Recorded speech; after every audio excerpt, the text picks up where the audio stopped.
When I spit bars in a rave, man, I go hard last.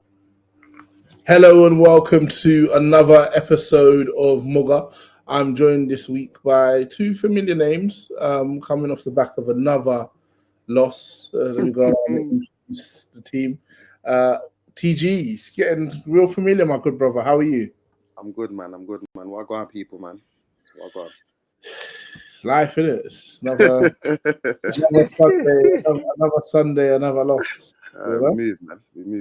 We move regardless. We got Dr. Michael on the side. How you doing, Dr. Michael?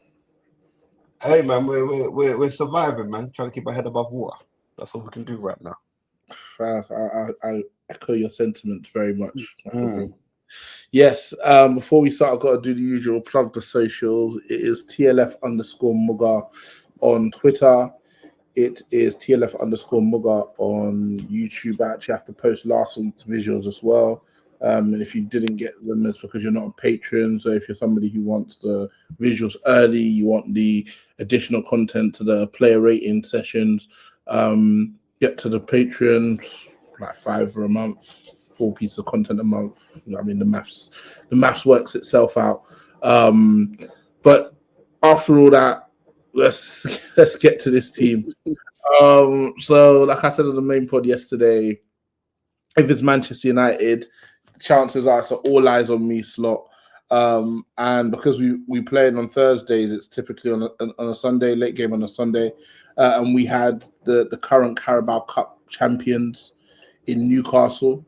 We went to theirs. They were a team who beat us earlier in the season. And that was probably the first game of the Amarin reign where I was like, we might be cooked, you know?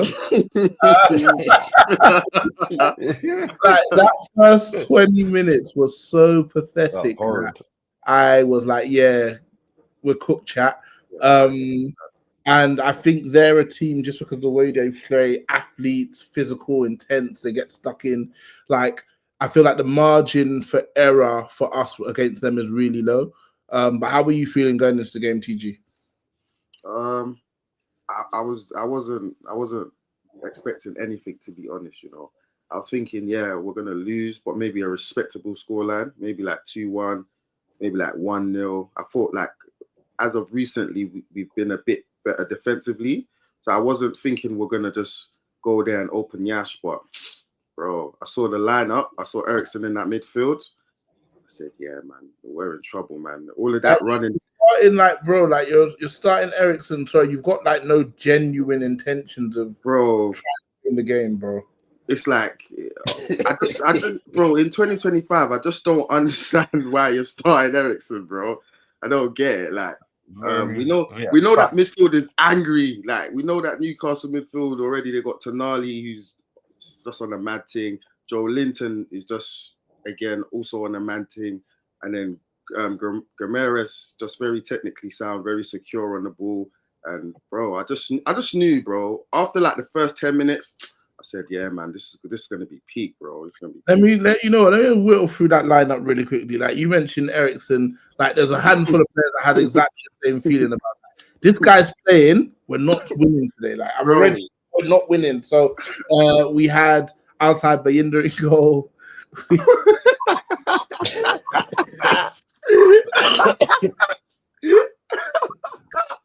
Yeah, man. Yeah, man. You know what time it is. Yeah, he trying to take Onana out of the spotlight, but he put a spotlight on him. It's crazy. But the thing that people think they maybe have maybe because they hadn't seen Bayinda in a while, he is definitely worse than Onana. Right, so he's definitely worse. I wasn't actually expecting. I wasn't expecting a big performance from the goalkeeper or like a performance which would have us saying like, oh yeah, it's time to rest, like drop Onana. I just saw it as we need Onana to have his head right by the time we go back to Lyon on Thursday. Just get him out of the spotlight. Mental health break. You just said a mental health break. Little 7 days. Break, wellness. Annual leave. Wellness day. Wellness week. Wellness week. Right? Wellness week. Yeah, give this other guy a chance. He might like show up Onana now. We've got a note because we've seen Bayinda and we know he's got paper mache wrists. And for a guy as tall as he is, he doesn't get to the corners or get down quickly enough. So Bayinda in goal. We had the back three of Mazraoui right centre back, Lindelof, central centre back. Lenny Yoro, left centre back. Dallo, right wing back. Harry Amass, young Harry Amass gets his full start in the Premier League. Left wing back. Midfield That was pairing kind of of crazy, but yeah. Midfield pairing of against Newcastle. Yeah, midfield pairing of Ugarte and Christian Eriksen. Then we had Bruno Fernandes and Garnacho behind Joshua Zirkzee. Yeah, it's not really. Yeah. It's not looking good, bruv. Yeah. It's not looking good, bruv. It's not really good, is It's it? not looking anything. It's not looking anything. I think, that midfield, like as you said, it's funny because it was the Casemiro and Eriksen pivot that he started at Newcastle at the home game. That he's since then he's never played them together as the pivot because he learned that these two, you can't have two midfield players that can't run. So I was very surprised that, albeit because Casemiro was on the bench, that he chose Eriksen, knowing he can't run, against 3 certified athletes in the midfield. Like, those guys run. Like we saw with that Harvey Barnes goal, it was Eriksen that was trying to track back. There was nothing in it. He's not got the physical capabilities anymore to play in the Premier League. So what's he doing starting is beyond me. And that's where, like, I like how Amarin speaks. He's a visionary. It's like the department is like, no, wait till he gets his own players. But then he does make some decisions that I'm like, you know yourself, this guy can't hack it. So what are you doing? Mm-hmm. I know you wanted to rest probably Casemiro for Thursday, but damn. No, is Kobe not fit enough? He's on the bench. Kobe's on the bench. You're not fit enough to start. What's going on? We're easing Kobe back in, brother. Yeah. We work him, bro. We work him. Kobe can't be used in this wreckage, please, man. Please, man. The problem we have is Casemiro old, so definitely needs the rest, and he's gone from like he wasn't getting used in January at all to now he's clearly part of our strongest midfield. Kobe Menu's just coming back from injury. Mason Mount is just coming back from injury. So then you're left with Ugarte and Eriksen unless you want to lose that some of the YGs. And a lot of people are saying like, yeah, we've got players in the youth squad. What about Collier? I don't know if they use Toby Collier. Collier on the bench, bro. but at least can run. I like Collier's industrialism. I like it. Yeah, so what you guys are saying? Collier and Ugarte. No. At least let them run. Let them run. Yeah, you've got no interest. There's no build-up play.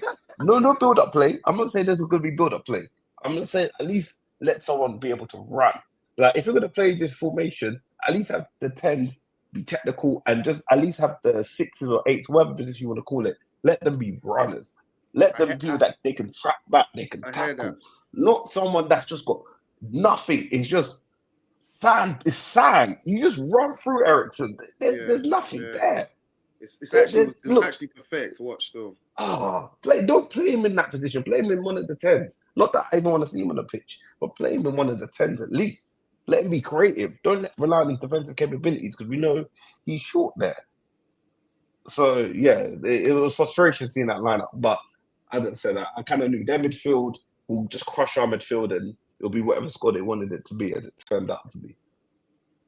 Yeah, sorry, TJ. I think I jumped to there when you said seeing guys like Eriksen starting. It just reminded me that Eriksen was not the only player that I felt like that. I felt like that about Bayinda. I felt like that about Lindelof, Ugarte, Harry Amass, more so just because he's a young player. I was thinking that's a mad game to start him in, like to give him his break. Do you think Amarin was playing that?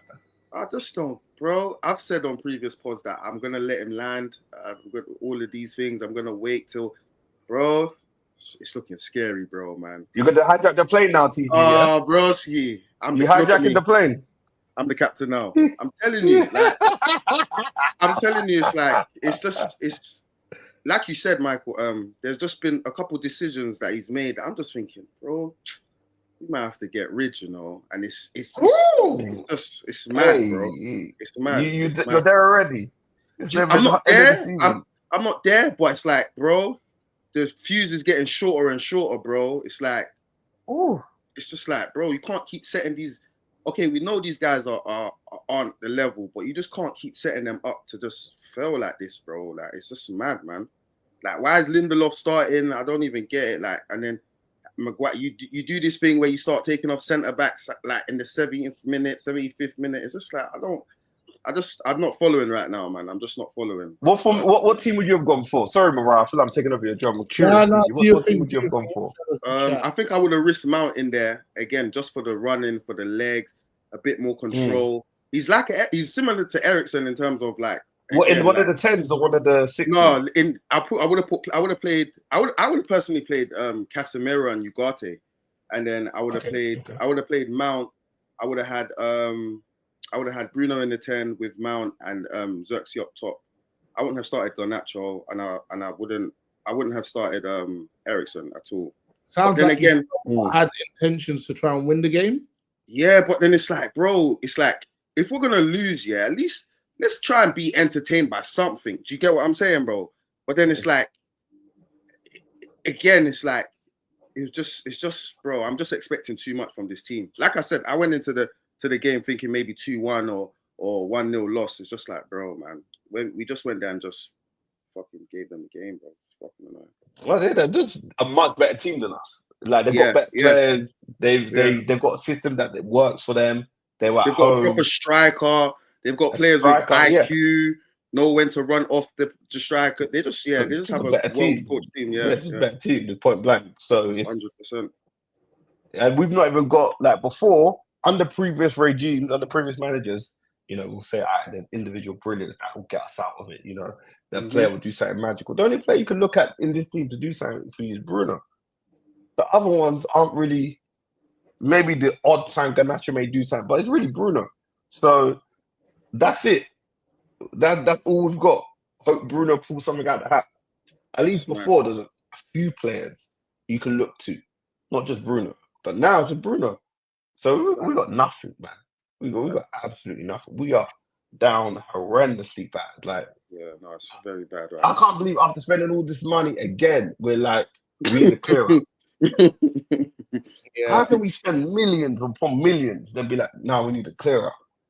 Yeah, let's kind of maybe talk about some of the things that we noticed actually during the game on the pitch. So one thing that really stood out to me and I was seeing fans get a bit excited about was like the build-up play, which was like quite restricted to our first 20 yards of the pitch.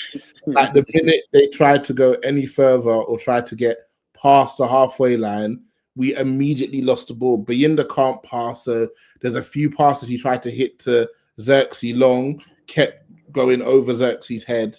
And I think we're at the stage now where teams are actually happy for us to have it in that first 20 yards. Like, you know, you've got 6 players back there anyway, including the keeper. And so by the time you get to like the 20, like halfway through your first half, you've only got like 3-4 players trying to get the ball across the halfway line. It's crazy that the shape that we have and how we try to build up at the minute. It's absolutely insane. When no one's brave on the ball. Yeah, that's what it is. Go on, TG. No. I was literally just going to allude to the same thing that like when you got guys like Ugarte on the ball, the guys are so bad. Like he's so scared to pass the ball forward with any type of vim and like speed. Like you will never see Ugarte get the ball and try and punch it straight because he knows he can't do it. And it's like him playing is just a hindrance to our build up. And then you know you're gonna have Bruno. There's gonna be sometimes Bruno's gonna have an off day. We don't expect him to be this maverick savior every game because again we still see Bruno has those qualities that we used to get onto him about. But it's just like, bro, the build up was so scary. Like you said, the only progression that we was probably getting was like from Dalot on the wing. And again, it's like if you have to rely on Dalot to be the only person being progressive with the ball, it's spooky, man. It's spooky, scary. Yeah. I was watching City Palace on Saturday lunchtime.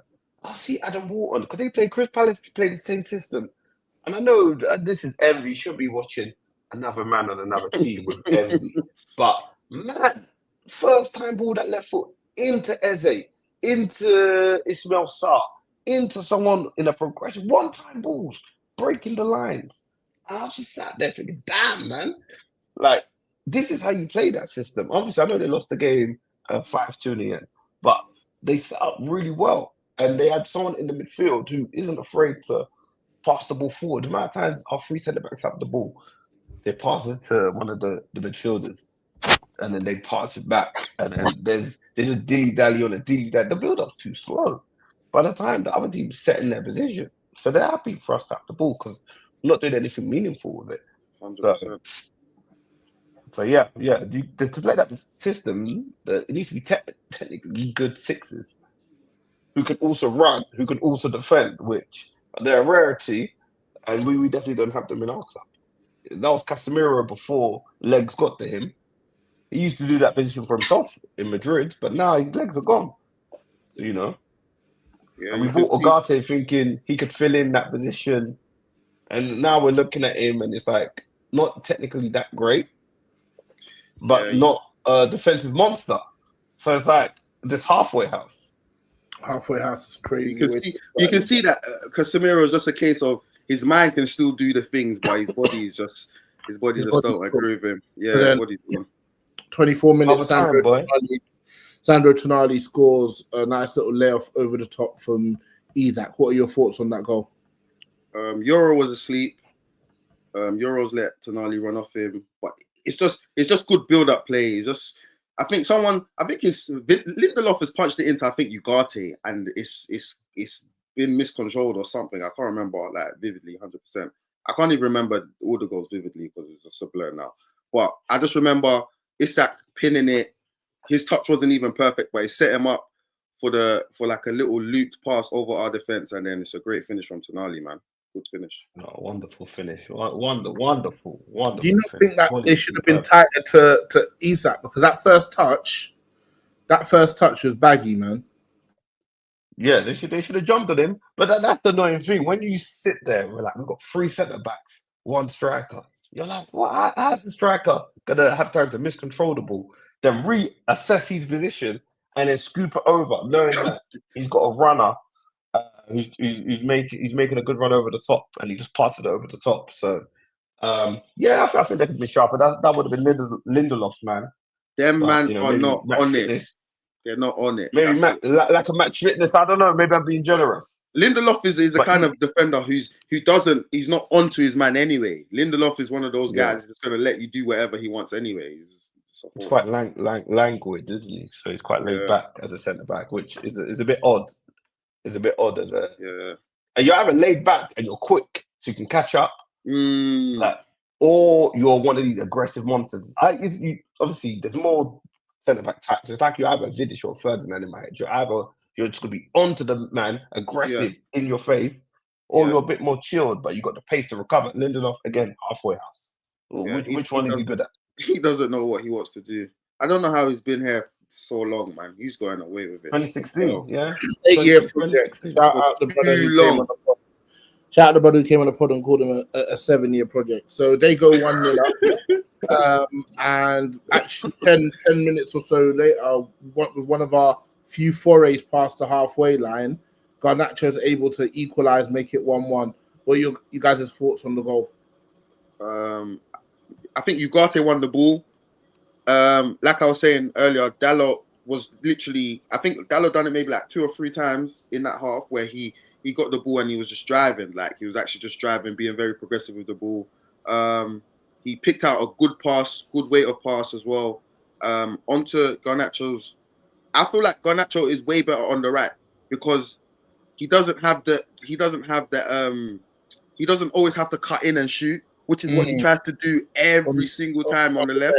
Yeah. So it's just like he has to use a bit more of that limited brain that he has on the right, and he actually either has to find a pass or, like he done, just have a shot on goal. And it was a good finish, to be fair, not to take it away from him. It was a good finish. But it was a good goal all round. Like I just feel like it's very progressive from Dalot. Therefore, agree. Where are you guys with his recent performances? I was discussing it in the MUGA chat, and I didn't think he was actually particularly good up until that moment. I thought he was losing the ball, just being a bit, just generally dopey. One of the guys was saying that he's been really good in recent weeks. I said he's improved. I don't know about really good, but where you guys stand with Dalot at the minute? I would agree with he's been. I wouldn't say he's been really good, because then again, it's just the standards are so low that we're just anything's really good nowadays. But I do feel like he has improved from the shocking kind of start or like middle bit to the season that he's had. I feel like with Dalot, it's just like you just never know what you're gonna get. Is he switched on today? Is he not switched on? And when he's not switched on, it's kind of very bad still. But as of recent, he's been okay, I would say. Fair. How about you, Michael? Yeah, okay. But I guess there's no real. There's nothing really. I'm trying to think of his more recent performances. There's nothing that he's done that's been like, oh my goodness, Dalot did that. That jumps out at me. But he's not got any real competition for his position. Like, I think we've played Maswari at wing back a few times. Not really worked out. He's not as mobile as Dalot. Dalot has the ability to be a bit more mobile. But he's not. He's better going forward than he is defensively, but he's not great going forward. So again, he's in this weird sort of, like, you would have thought wing back would suit him because it's a more advanced sort of attacking role. But Amad Diallo's played better there than he has. I know, admittedly, when Diallo was fit, he played on the left to compensate for the fact that we didn't have a left wing back before Dorgu came. But he's not really. I would have thought he would have really claimed down a wing back position, seeing that he's better going forward than defensively. But it'll be interesting to see when Diallo's back fit, will he even make the team? I'm not so sure. Yeah, fair, cool. That we go in 1-1 at half time. I think we're probably quite optimistic. And then we come out, start the second half. Gallo gets cooked by Livramento, back post Jacob Murphy, then Harvey Barnes comes in, nice little tap in, cute team goal. The scored so early in the second half, I knew at that point it's going to be like 3 or 4-1. I knew. I just knew, okay. I was thinking if maybe we get to like 60 minutes, 65 minutes, maybe a little 2-1, maybe hold on to the 1-1. But they scored within the first 5 minutes of that first half. I said, okay, it's beginning. Yeah. What do you think he said at the team? What do you think he said? Come on, lads, it's United. Eddie Howe wasn't even there. It was all Tyndall and that. Tyndall definitely said, come on, lads, it's United, definitely. Eddie took the day off, you know. I think we were playing Spurs. I think we were like 2-0 down at half time. And Keane at half time just said to the lads, like, come on, lads, it's Spurs. And we just beat the brakes off them. So, yeah, that Harvey Barnes goal made me sick. Because you know what? I think we gave it away, didn't we? We gave it away. And then it went to Livramento. Then Dalot offers him the whole outside. Yeah, that was. I didn't understand that. That was red carpet service. I was on my phone, and then when I looked up, it's getting played to the back post. And then Murphy, once it was going to the back post, I just knew what time it was. I was like, oh my god. But then it's just the lack of tenacity, the lack of like desire to get the ball. Because Garnacho was kind of jogging back to Livramento, then he kind of handed him over to Dalot. Dalot is not really making a tackle, not really. His footwork was all wrong. Showed him down the left without really cutting off the space.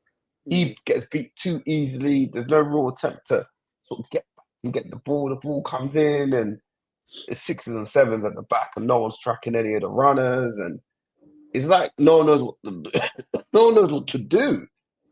I don't know what they work on at training. Maybe because they're always switching defenders. There's not that consistency to work as a team. But yeah, Harvey Barnes had the freedom of Newcastle to tap that one in. Yeah. Cool. So they were 2-1 down. I can't remember us really doing much after that. Not too long after that, Dirksey tears his hamstring on the first down. Like, I don't. Yeah. Brother. Yeah. Xerxes was playing all right. To be fair. No, Xerxes was playing all right. To be fair, even that's what you are on now. That's what you are rating.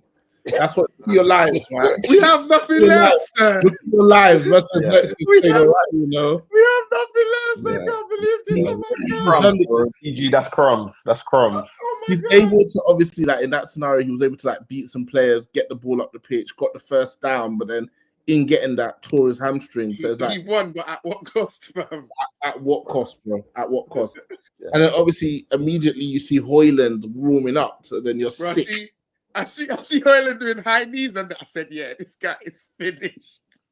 It's about to get real ugly. So Højlund comes on, does F4. I feel like everything stops. We're really just defending, losing the ball, kind of maybe getting the game died at that point. Yeah, that's when our game just died. It was just halfway line occasionally, and then maybe 10-20 minutes after that, Barnes gets his second where he just run. Who gives the ball away? Mazraoui, man. Yeah, Mazraoui was for my act, man. But he's actually really one of our decent players. Ram was Mazraoui. He gave us a 4-week run for the ages. And what I don't get is, why are you better when you're not eating? Why are you better when you're not eating during daylight hours? Back on that regime, you know. He's not praying his prayers on time. He's not locked in, broski. You know what I think it is? I think it's the focus that Ramadan that kind of raised his level. So obviously Ramadan thing happened, and he kind of gets back to how he was playing before, and then. Since then, he hasn't been particularly good, but he gives it away. And then the way Harvey Barnes just barnstorms through, my word. No consent. He just ran straight. Yeah, he just ran yeah. No respect. That's like, damn. I was thinking maybe someone's going to just bring him down. Bring down cynical. Bring down Pen. It was like he was suddenly in the box. Like it was out of nowhere. He was in the box, and it was like, wait. I knew he was gonna score. Once he just he's locked in, bro. I was like, oh god. You gotta take him down, man. No, you just got cynical foul, take him down. Yeah, but before he gets to the foul. Yeah. I just don't know. Couldn't get near him to take it. I don't think you guys understand what you're watching. They couldn't get close enough to him to take him down. Yeah, but that's just they're not trying to not take him down. It's like, we can't get near, bro.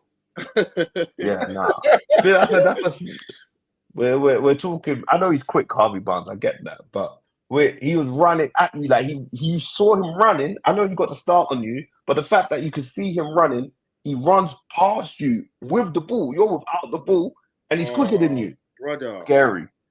Again, you see throughout the whole game, though, if you look closely, Newcastle were trying things that they hadn't been trying all season. Like they just knew they could come and get their game off today. Like this is FIFA Street, this is training. Anything they wanted to try and get away with, they was getting away with it. And I know Barnes was just thinking, bro, I got this. I'm definitely just driving and scoring. Like he just said, yeah, this is me. Yeah, it was eating good, boy. Eating good. Yeah, so that's 3-1. Before I'm missing a goal. Am I missing a goal? No, the final goal was Bayern did. Thought he was. Well, I guess if I say thought he was a nana.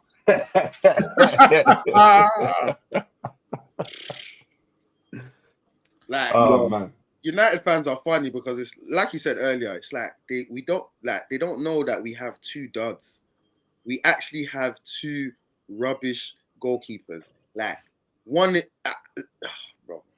What do you think about the revisionism? Because I saw a lot of people saying, "Man, like Ananas, why do we get rid of the hair?" That's all. That's all this fan base know. That's all this fan base know. That's all we know. Why did we get rid of Oli? Why did we get rid of? Because they weren't good, and we just keep replacing rubbish with rubbish. It's just a perpetual cycle of rubbish replacements. It's nonsense. It's absolutely nonsense. Because I don't want to hear no DGG prop. I don't want to hear it.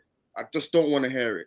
Yeah, they're trying to do that. Like somebody posted a thing, like he's getting an addition, like he's getting a renewed, like another year at Fiorentina.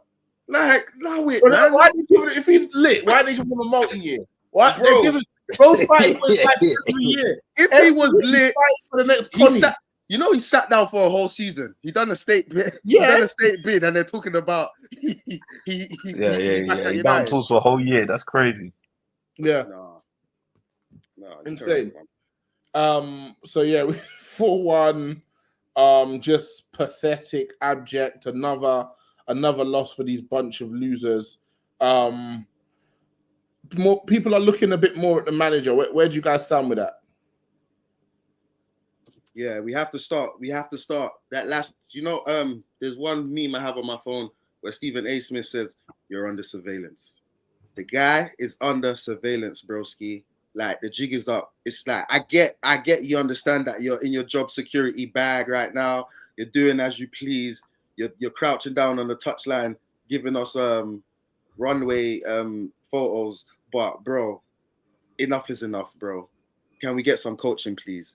Can you show us why we hired you? Because as of right now, we don't actually have anything to say that Amorim should still be here come whenever the season starts, or come, like, we don't have enough. Like, are we going to back this guy with another 150M, 200M, and by Christmas we're still going to be here? Because it's very likely. I'm not saying I want him out, but I'm just saying right now, boys, it's actually so spooky, man.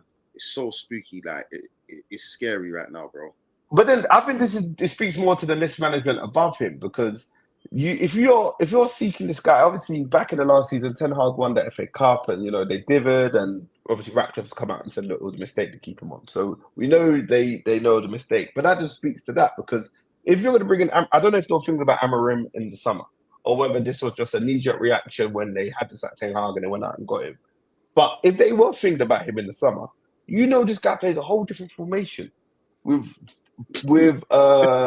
wing backs and number 10s, which are very specialist sort of positions. Like, not many, but you can't just swap someone in there. You kind of have to know what you're doing. So why bring him in mid-season knowing that you've not got those players, to expect him to enact the system that he's going to enact with players that, quite frankly, can't do the job?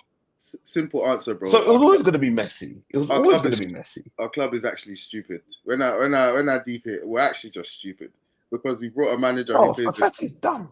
He plays a different system halfway through the season with players who we know pre-season, nothing. With players who we know aren't the smartest as well. It's like, it's just dumb decision after dumb decision. Like, it's just like, we're actually beyond dumb. You give him an ultimatum. He said, "Come now or never." We're stupid. So he's like, "Okay, crap. Okay, I'll come." And you expected him to deliver the same thing he was doing at Sporting, with a settled team that he's been there with for a few years, with players that know their positions. It's just beyond bonkers, man. Beyond bonkers. Like, he's not a magician. He's a manager, and he's got loads of duds on his hands, and he's got to somehow work with these players somehow.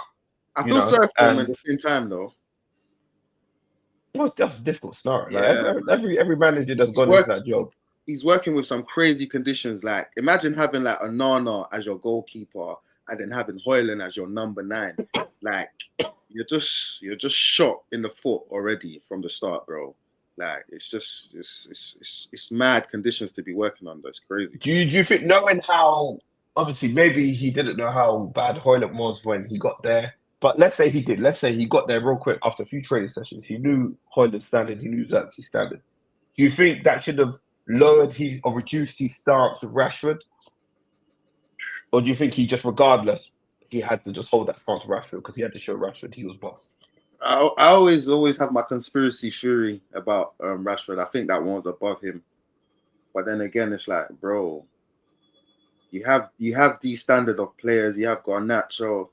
You have all these guys, and it's just like, no matter how, like, Rashford's clearly just better than all of them, innit? So it's just like, bro, should have kept Broski, but I guess it's handled. Does that mean reducing your standards? Bro, like, please, bro, like, you don't allow me on the Rashford talk, man. Right. Absolutely. I'm asking the question. I'm just asking the question. I'm just asking the question. I'm not saying he would have changed anything. And I'm just answering the question. Season. I'm just answering the question. I'm just asking the question. Allow me on asking it and on asking it. You told he was here. He stunk up the joint for over a year. Right. Why do people forget all of that? And they're just like, oh yeah, Rashford, he's so good. Play like it then. My thing is, though, he didn't show him. Højlund is going to be stinking up the joint for a long time. Like, Garnacho, I think he scored, 3 goals in, like, I don't even know how many. The guy's all doing 08 celebrations. He's putting his fingers under his chin. Like, this is like, this team were just do it era. bro, MySpace era and Bebo era, these things, bro. My man has no shame, you know. I just think, anyways, bro, there's nothing given in this attack, innit? And it's just like, what we gonna do?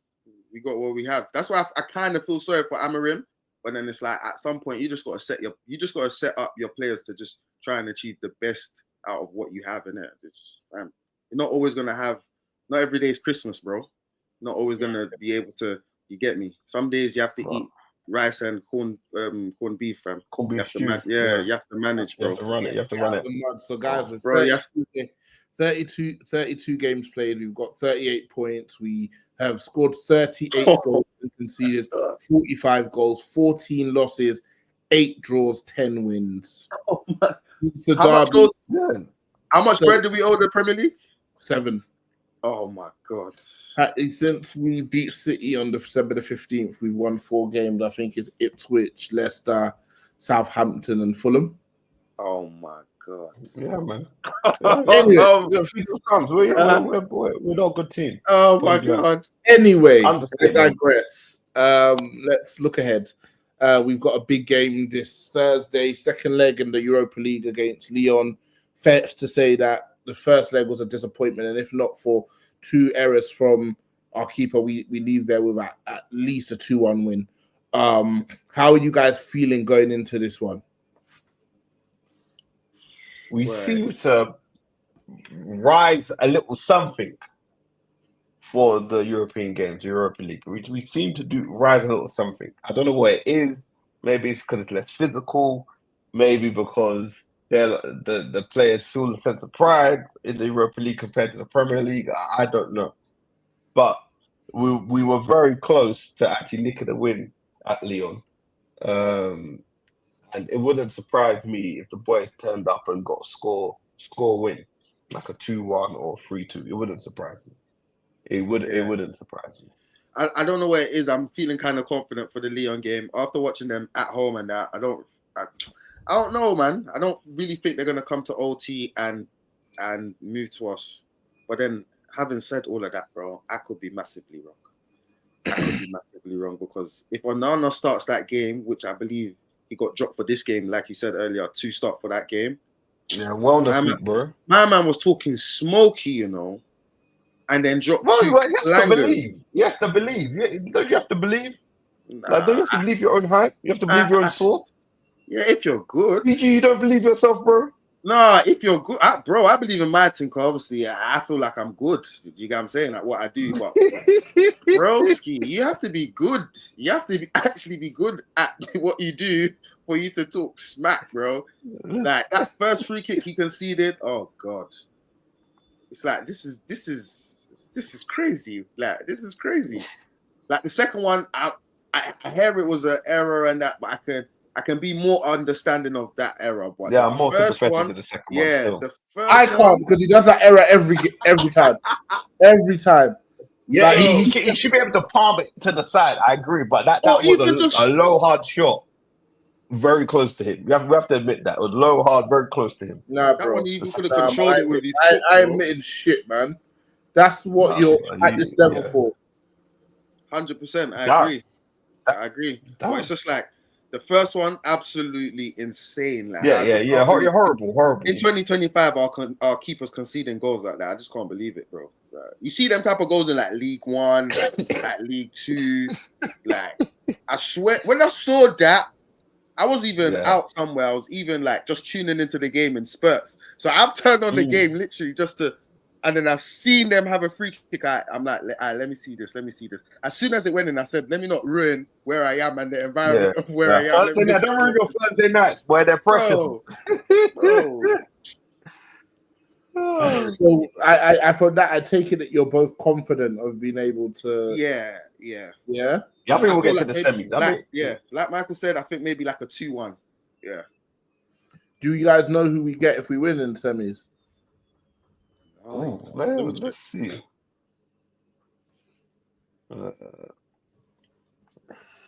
What side of the draw are we on? Let me quickly check. This may be all we have left, lads. I think we're on the Bodo and Lazio side, if I'm not mistaken. Yeah? I think so. So where... Rangers, yeah. Oh, we're on the Rangers side. Rangers and Bilbao.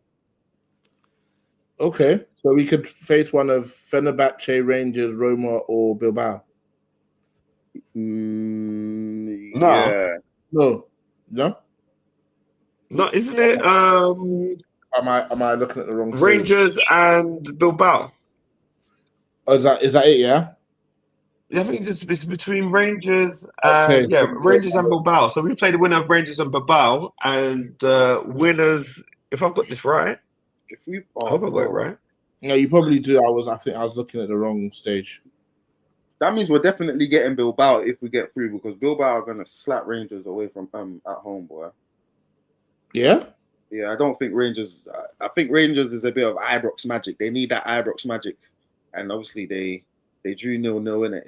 That was a crazy 0-0, by the way. It was crazy 0-0. But yeah, I feel like if we get Bilbao, I think that might be it. Boys. Might be well, we're cooked. We're cooked, chat. Yeah. Fair enough. And then yeah. So who were at home in the first leg? Rangers or Bilbao? Rangers were at home. It was 0-0. It's mad because Bilbao scored a goal, then they got ruled out for offside, then they brought it back on the VAR for a handball, then they missed the penalty, and Rangers were a man down. So I feel like they've used up all their magic just to get a 0-0 to get by. But Rangers away from home stink. So yeah, Ibrox. Oh, we played the man in the thingy, right? In the group stage. Obviously, I remember that striker scored a mad goal. Yeah. We played him earlier. That's the thing, because it's no longer the tables, the groups, and it's all this one big group. I forget who we played and who won the group and all stuff. You know what? Let's get by Leon. Then we can start. Then we see.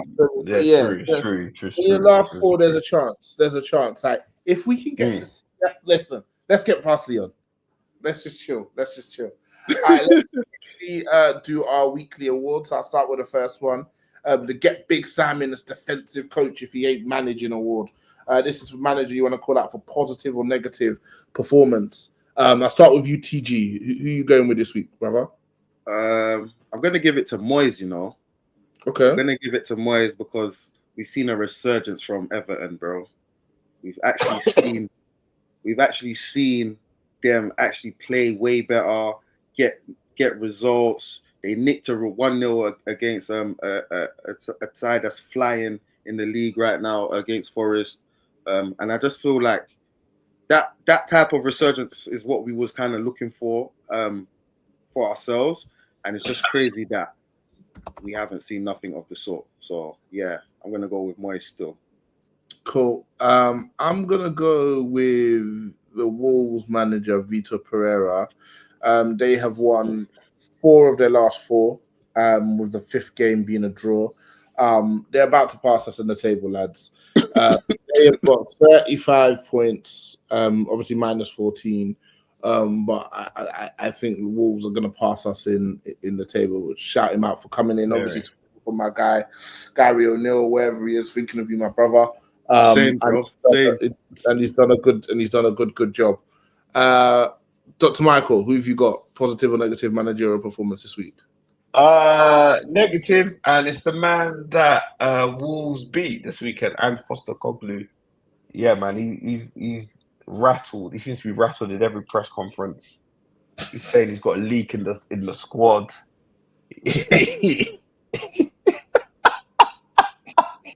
He's going after his fans. He's now going after his players and his staff. Yeah, this is one of the man that was saying that he usually wins a cup in his second season. I know you got to believe in your hype, but hot damn, back it with something. I've never heard. This is like Audley Harrison. You know, Audley Harrison, the boxer, used to talk tough. Then when it came to boxing, he would get thumped up. Yeah, and Postecoglou is football's Audley Harrison. Yeah, he's getting pumped up metaphorically. It's sad to see. And he's probably going to go at the end of the season. There's no way he's staying in that job. Yeah. Yeah.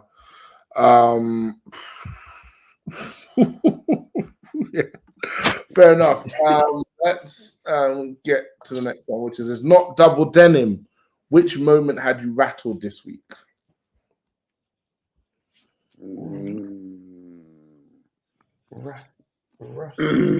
That second goal, that second Newcastle goal.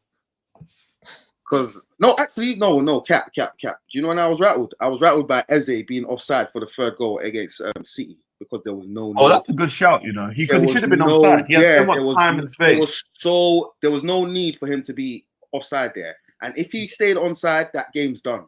At 3-0, there's no comeback. It doesn't matter. It's actually done. So that actually rattled me. I was like, "Raw, like you got all this time to watch the line and you didn't." That's what you're serving up. Yeah, it's mad. Good finish, but yeah. Yeah. How about you, Dr. Michael? What moment had you rattled? Does it have to be Premier League? No. Can it be Champions League? It can be anything. Oh man, we're watchers of football world over. The joy I've had to endure from Arsenal fans after their Champions League win. Oh man, I'm a born hater. It's in my DNA to hate anything to do with Arsenal. So the fact that they were so joyous all week, I was coming home on the overground in North London where I live, and all the Arsenal fans were so joyous and dubious, and it was burning me, and I couldn't do nothing about it. And all on social media, sending me all these free kicks and everything. Oh man, that had me rattled. Their joy had me rattled, and the fact that I can't even look at. If your team's not doing well, at least hope your hate watch comes through to bump you up. But the fact that the team I hate is succeeded whilst we're decaying, yeah, it just kills me off, man. So yeah, Arsenal's win against Real Madrid. Yeah, fair enough, brother. And I'm gonna back that as well. Like the rubbish I've had to see on the timeline all week. Guys are suddenly football connoisseurs. Guys are indirect to me. I see it, brother. I'm not going to respond. I'm not going to respond, pussy. And I know you're going to be listening to this one. You and your brother, pussy. Big 4-4, no safety. Touchline gooners, fuck you lot, yeah? And I will be here when you don't win the Champions League to laugh in your fucking faces, man. But come on, we'll be active. Shut the hell up, bro. They won't. It's been horrible. Every agenda against them. That's the biggest dub in like their history. I swear down. Like they won't shut up, bro. Like the rice stuff got to sit down. They're saying all sorts now. They're painting out a top season. So yeah, I completely agree with you, Dr. Michael. It's made me sick all week, bro. It's been the worst, man. So we'll see what they do at the Bernabeu, man. We just need Madrid to start fast. That's all we can hope for. Go on Salam, the brother. 10 minutes. That's what's needed. Salam, brother. I'm here to ask, can you do that favor for me again? I can't, bro. I can't. That's so funny. When my younger brother wants to borrow money, that's what he sends me. There's no greeting, no nothing. It says, and I ask.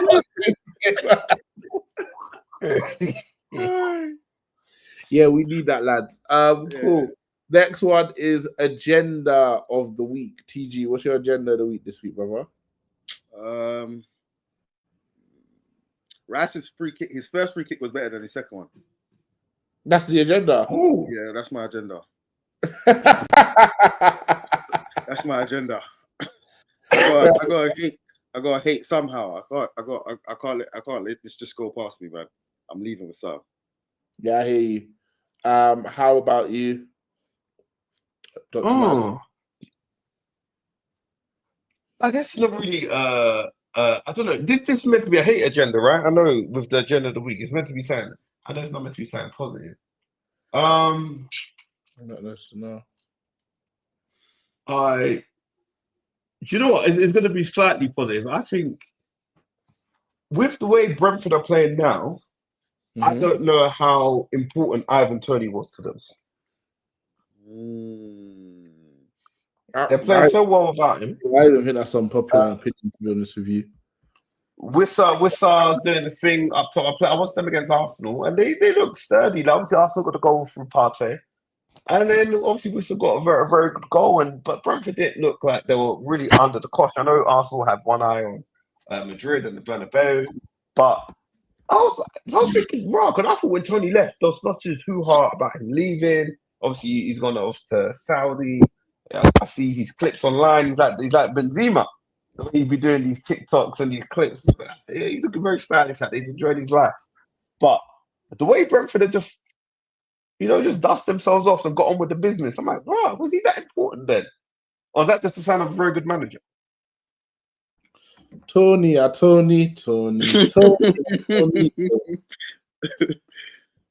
Listen, man, it is what it is. What agenda do I... Listen, I've had a Pep one last week. When they went 2-0 down, we said it was... You saying the stocks were big. That flight that they went on today, that Gail King was shook out of her feet. I was the next one ringing that bell. But they came back, so I had to rest that agenda. And I actually probably don't have any agendas to get off this week, to be honest with you. Yeah, I don't have any agendas to get off, so I'm back next week. And the last one is the underrated, I know I have talent player of the week. Who you got, TG? I'm gonna give it to Decore. I'm back in my Everton core. I feel like Decore has been very pivotal to the resurgence with Moyes, and I feel like, yeah, man, I think he's a decent little player. Like he's on it, and he talks smoky. Do you get what I'm saying? But he's on it. He might not be good, but he's on it. Do you get what I'm saying?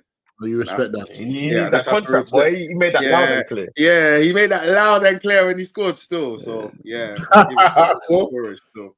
Dr. Michael? Underrated. I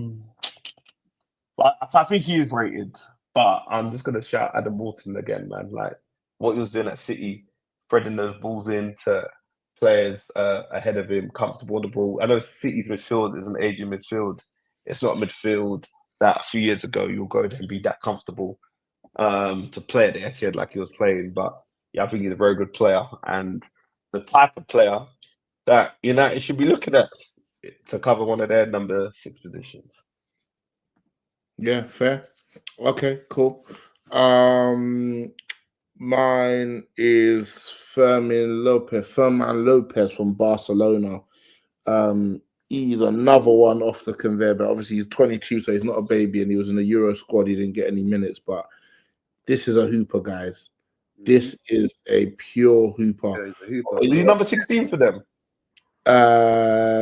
Yes, number 16. I think I saw when they smashed Dortmund. I think I saw his numbers. I'll take an eye on him. Yeah, he's an absolute hooper. So that's what I'm gonna shout out this week. Proper baller. It's just they have too much talent. Another La Masia guy. Add it to the list, man. Let's quickly finish up with some listeners' questions. TG, if you have to drop off at any point, all good, bro. First one is ZEZ_. If every player is fit and available, are we that far off being a competitive team? Not to be confused with a top team. Players like Ahmad, Mainu, Mount, Martinez, Bruno, Yoro, Maz, Dallo. I can see them playing at top 6 clubs, even though they're not all my cup of tea. Yes. Is it competitive for what? That's what it's really competitive in what sense? Are we competitive for top 10, top 6, top 4? Top 6, top 6, maybe top 8. Because he said I could see them play at top 6. Let's say competitive for top 6. Yeah. I would say yeah. Well, who's in 6 right now? Who's in 6 right now? Newcastle. Right? No, I think Newcastle are 4th now. City or 6th are Chelsea. Yeah. So could those aforementioned players go machine for machine with Chelsea's top player? Their top player is Cole Palmer. And ours is Bruno Fernandes. Cole Palmer's. I'll take Cole Palmer over Bruno.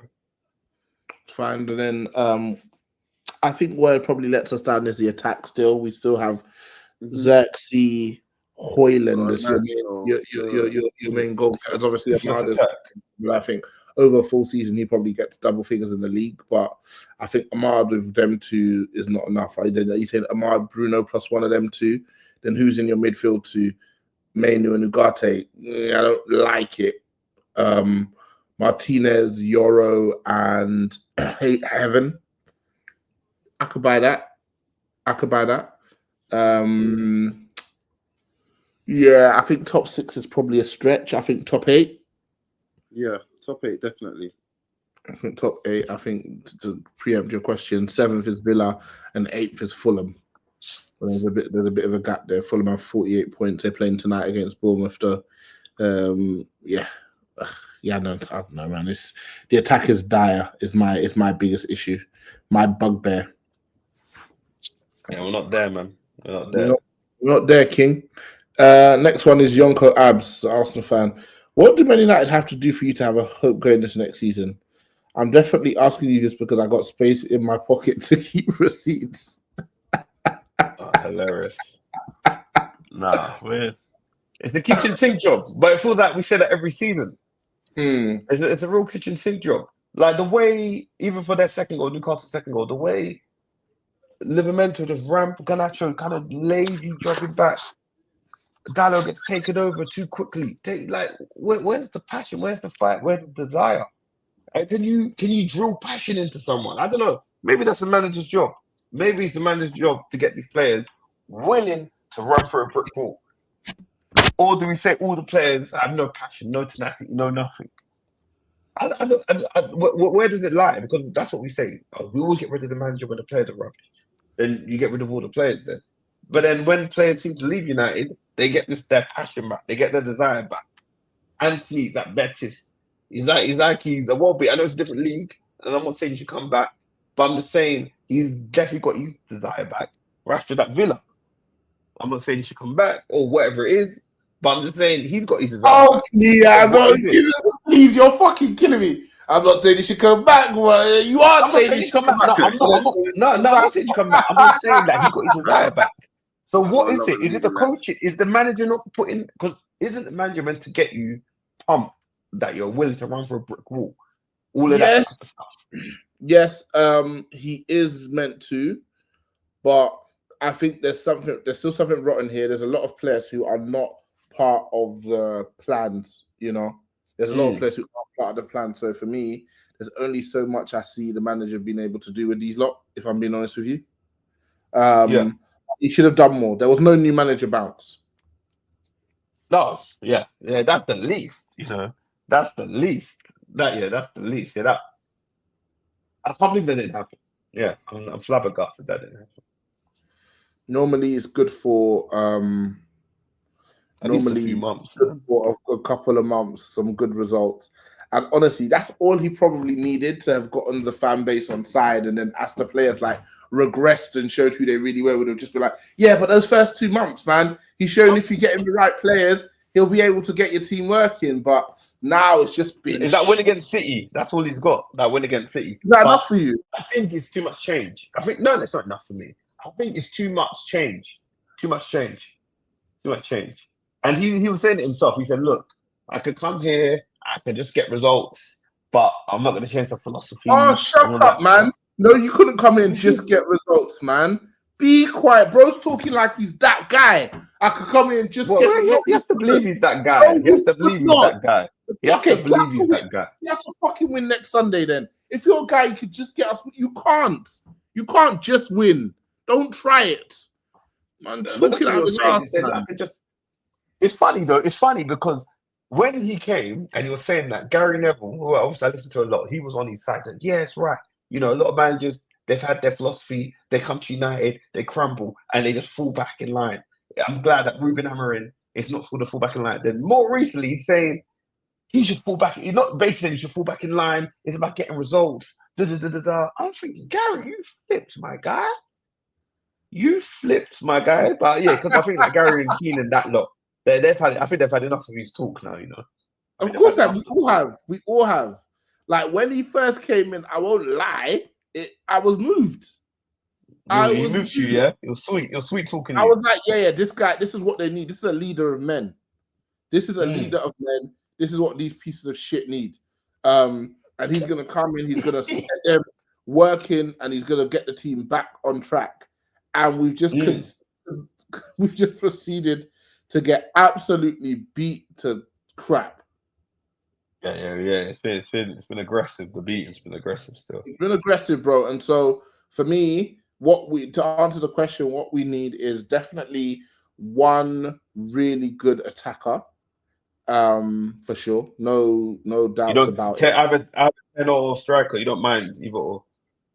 I think when I say good attacker, I mean, yeah, so like a Cunha that we're linked with, that's a good link, or a striker. In fact, we probably need to. Like, I know people are linking us with Delat, Cunha, Osimhen. We need two, basically. How old is Osimhen now? 26. 26, yeah. Yeah. Okay, December 26. Okay, so yeah, let's leave it at that. Let's not ask any more questions on that one there. But so come on, your own people, brother. Yeah. I said let's not ask any more questions on that one there. That's all I said. So, like we need better attackers. And then I need another midfielder, like a midfielder who can actually like run, carry the ball, get stuck in, and still has quality to be able to like pass. Like I need Ugarte retired. Like he needs to be a squaddy who only plays in specific scenarios, like not playing week in, week out. And then I'd want that midfielder beside Kobe Mainu. And then if we're saying it's Bruno, Ahmad, Cunha, and then whatever striker we get, starting to make sense. And I think we need a good central defender, tall, athletic, can play a bit. Got Heaven on one side, you got Euro on the other side, you got Martinez as an option too. Then the squad is starting to endorphins, you know. Okay, so you're okay. There's a lot of dead wood you're getting rid of. Yeah, with that, there's a lot of people you're shifting. Yeah, that has to be done. Yeah. That's fine. So to answer this question, boys, I got a lot of change. These Arsenal fans think there's something in it. No, it's that Madrid bounce, man. It's that Madrid bounce, that Madrid boost. Madrid bouncing. Give him a little thing. Yeah, all good. Next one is from Charlie Popper. Is it just me or Dogu seems more like your traditional left back than left wing back? Will this team be much easier to rebuild if we played a simpler forward-back formation as opposed to what we're doing now?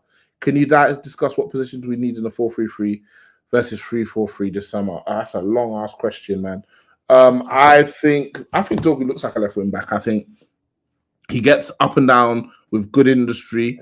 I think the issue at the minute is the quality when he gets into positions. I think his final ball definitely needs work because he should be creating a lot more clear-cut chances or at least shots on goal from the positions that he's getting into. So I don't think he looks like a left at all, to be honest with you. I think he looks like a left wing back, and I think the amount of space the left and right wing back get actually shows that if we were a team who were more aggressive and we actually had good, talented attackers in those positions, we'd be able to put a lot more pressure on the opposition.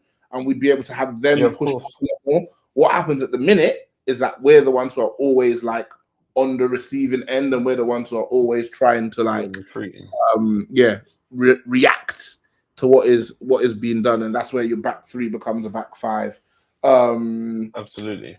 It probably would be easier to rebuild if it was a 4-3-3 because a 3-4-3 needs specialists. Like sometimes your wing backs end up being converted wingers. The same way we're like using Ahmad early in the season. In some formations, like people have Ahmad being a wing back, and then when you get your attacking guys, it's Cunha on one side, Bruno on another side. But I need more pace in my forward line.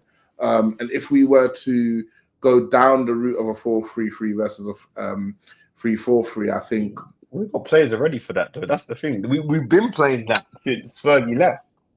Fergie played 4-4-2 or 4-4-1-1 or whatever. It's only since Moyes and I'd still Mourinho need and them man there that we switched. I need a Rashford replacement on the left for sure. I need that player needs to be a fast player who gets in behind like Rashford used to get in behind for us, because Ahmad is more a playmaker, wide man who gets the ball to feet, links up, makes things happen. I still need a striker. And then I'd want a deep midfielder to replace Casemiro, who should be leaving this summer, and to ensure that Saudi bound, yeah, you know it, and to ensure that Ugarte is not the one expected to pick up the ball from the back four, and then the back line. I think Heaven and Euro are too young to be our starting back line partnership, to be honest with you. So I think again, still need to bring in like an experienced centre back. But overall, I think the same issue still persists. Midfield needs more quality, the attack needs more quality, and defense needs a bit more. Is my take. So I think the midfielders you need for that 3-4-3, I think, is you're getting 2 players to cover the ground of 3, and you've got 2 players up against 3 more often than not. And I think that's where the mismatch happens. And then I think, as we were discussing on the pod yesterday, like how the wing back versus the wide centre backs deal with the wingers and fall back on the opposition's team can just cause a complete mismatch, and it kind of can disjoint. So where everybody else is playing a 4-3-3, it can be a bit hard to basically square up and be on even footing, I'd say. So things to think about.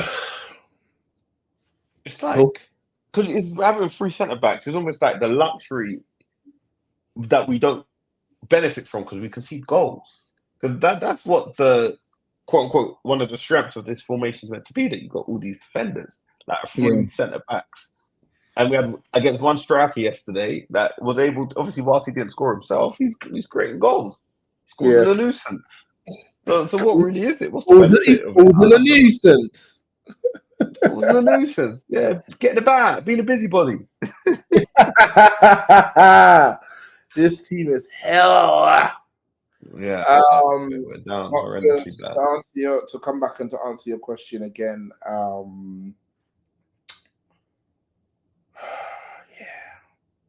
Life, eh? So I think that's what we need. Cool. Next one is from OJ_216. So a couple of quick ones. First one, why did Amarin play Eriksen and Lindelof, please? We would have been blamed anyway, but I'm still confused. We answered that during the pod. Second one, why is Ugarte so damn scared when he has the ball? I think he's scared to make a mistake, which again alludes to something that I heard Gary Neville say after the Manchester derby. I think there is this. I think risk has come out of football. That sort of, I'm going to do something which hasn't been drilled into me by my manager, that's not been shown to me on the PowerPoint slide, and I'm just going to do what comes natural to me. You know, there's this sort of very risk aversion, and football scoring goals is all about taking risks. You know, you have to take a risk. You have to risk losing the ball in order to score a goal. And when I see him on the ball, I see someone who is scared to make a mistake. And I know playing as one of the deeper line midfield players, you kind of know if you lose the ball there, you've got an attacker running at your defense. I get it. I'm not naive to that.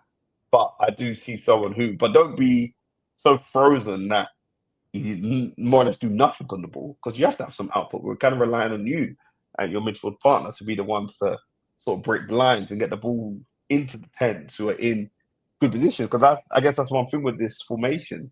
If you get the ball into the 10 and they're on a half turn, they're in a good position to run at the defense. In theory, they should have another 10 close by, and there's got a striker that they can do a sort of 3-on-1 on the defense, but relies on the bravery of the 6, which we don't really have right now. Yeah, agreed. Cool. Next one is from It's Am's World. I know we're dead, but 3 United players that have moved you this season are sure Bruno, Ahmad, and Aiden Heaven. For me. Yeah. Aiden Heaven, even though he's not had a lot of performances, he's come in and looked very assured, even against Arsenal in that game as well. Looked very, very assured. So good that he's back fit after his injury. Yeah. Cool. Next one. Do you have a different 3?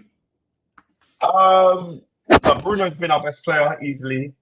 Ahmad obviously was talismanic before his injury, which ended his campaign. I'm not mad at Aiden Heaven. I think Mazraoui has been a consistent player. Like, he's come into a different team and he's looked quite assured.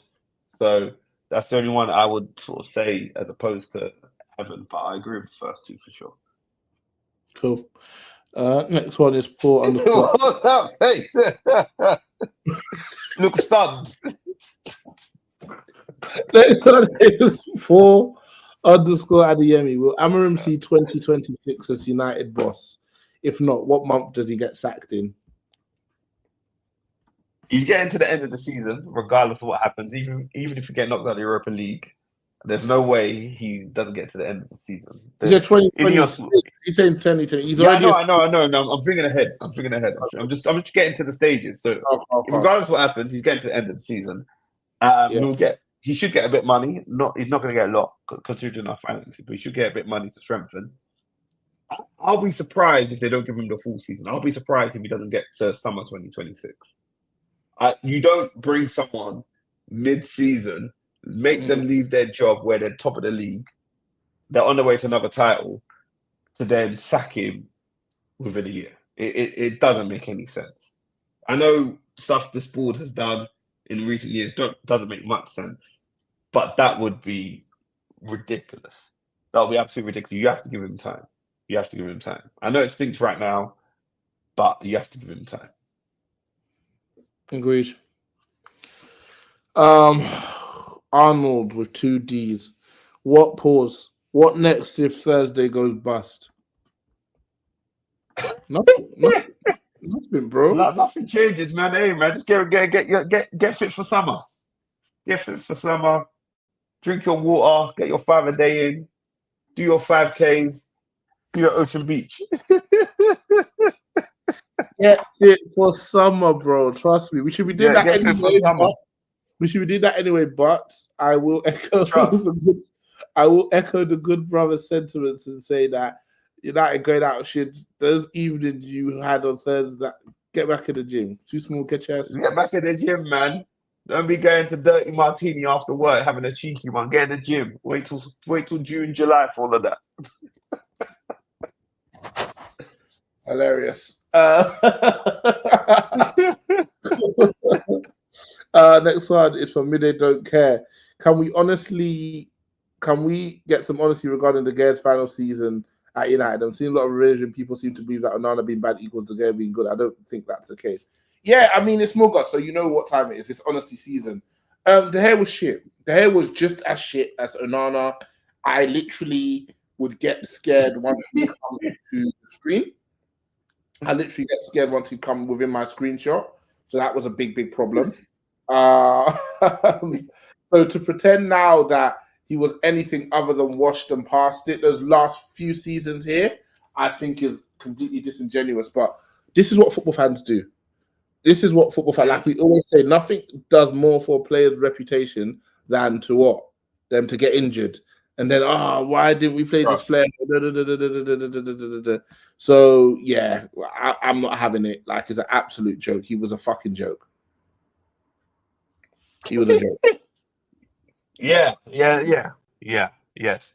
There's not much I can add, man. Yeah, we were trying to chase him out of the club at one point on this pod. So, yeah, I can't now start acting like that didn't happen. He was really bad. I think the problem is that we think about their good times of an ex-player. We think about the highs, and it's easy to dismiss the lows, and there were quite a few lows with him. So, yeah, he was great in his prime, but that prime left a long time ago. And I think because someone put that stat, I don't know if it's true, that did he win the Golden Glove in his last season or something? I haven't made that up.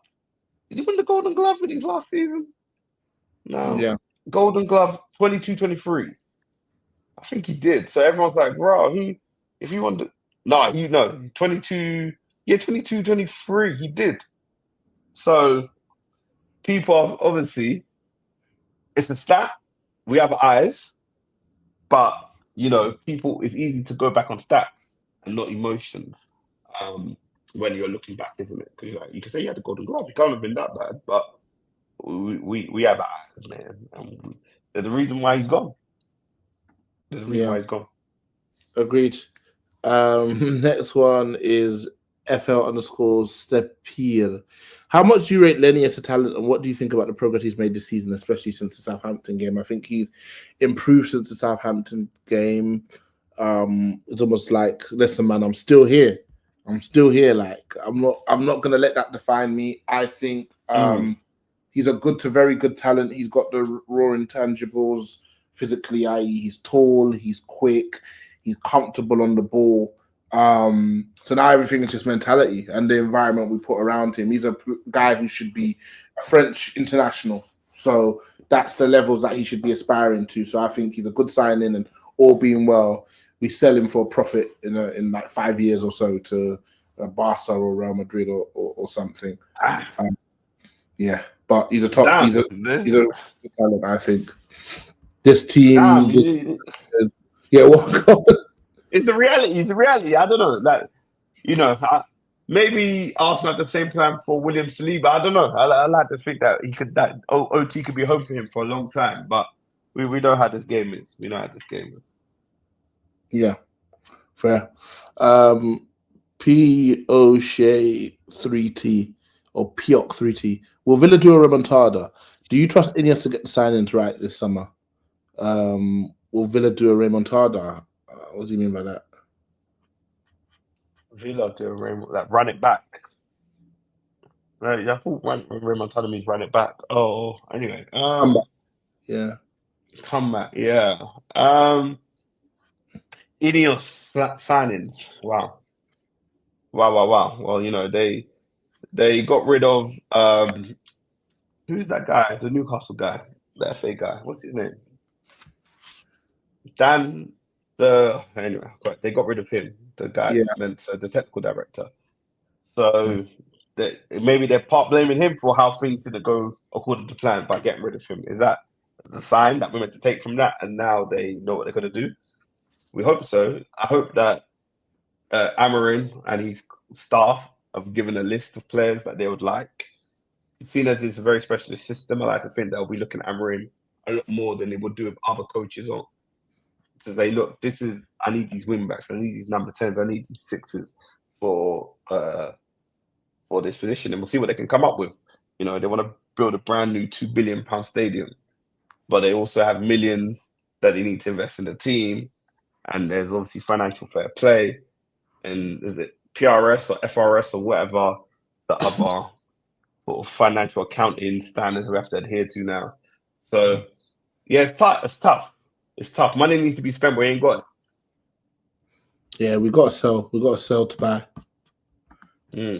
So yeah, so maybe Marcus, the boy from Wivenshaw, Marcus, Garnacho, Casemiro, Ugarte, if we can, Hoyland, like a few dons, Sancho. Trim that way. Sancho, good goal yesterday. That way to go down and get some revenue in. Yeah, good for him, man. 237.